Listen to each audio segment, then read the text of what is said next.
Ngoja nikwambie kitu kimoja. Nilipoanza biashara, watu niliokuwa nakutana nazo hizi leads ni maleads ya ovyo. Sasa hivi mimi nakutana na leads ambayo inanipigia simu, inaniambia naomba tukutane, inanitafuta location, tunakutana, inanilipa na commission. Mwanzo nilipokuwa nakutana nayo, sikuwa nakutana na commission na leads ya hivyo. Utofauti sio huduma na gharama unayotoa. Utofauti ni aina ya mtu anayemreceive. Kwa hiyo ukiendelea kuentertain watu utapata pige chini, endelea wazima. Nimekwambia ni mchezo wa namba. Unaweza mtu ni mpumbavu unamuelezea, afu mtu wa maana mpaka anasema nimeshinda kosa la bwana nafasi. Kumbe mtu wa maana alikuwa anasubiria ni your next call, ndo mtu wa maana. The current call ni mpumbavu. You have to be like unapologetic. Ndio maana umuhimu wa kuwa na script ambayo inakupa kumfahamu mapema.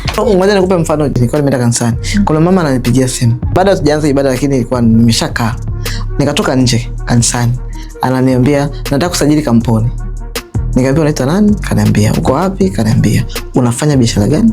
Kwani kusajili kampuni mpaka niwe nafanya biashara? Nikamwambia ndio, nataka nikufahamu. Nikamwambia wewe endelea na masuala ya usajili. Definitely hapo najua kabisa huyu ni tatizo. Aelewa anachotaka. Yaani hili ni tatizo. Mwisho wa siku hapa hatolipa, au mwisho wa siku atanipa ahadi ya uongo, au mwisho wa siku tu atakuwa eleweki, au akinilipa ataleta shida. Na mimi nimeshajua kabisa namna gani ya kudili na wateja kama hawa. Kwenye ofa yangu ninakuja kumpa. Ofa imekaa kinamna ambayo inakutuliza. Unajua ofa yangu zimekaa kinamna ya kutuliza wengi. Eti habari karibu.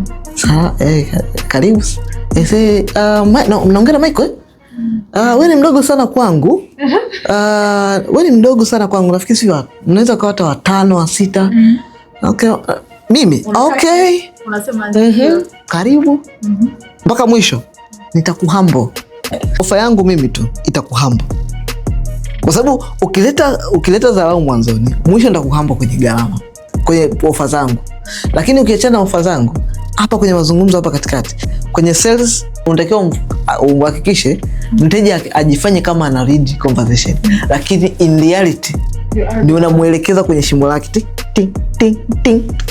Kwanza umenipigia kwa sababu unaamini kuna kitu mimi nakiofa kwako, si ndio? Kwanza namba yangu inakaa katikati ya video mwishoni huko. Umesikiza video mpaka mwisho, ukaenda ukachukua ile script ukamwisho umeandika chini mpaka umefanya hivyo, it means you know I have something you need. Si ndio? Just come. Njoo jinsi unavyokuja. Nitakupokea na nitakurudisha jinsi unavyotakiwa kurudi. With the discipline. Na wala siwatishi watu wangu kwa Instagram. Sio kama nawatisha. I'm good.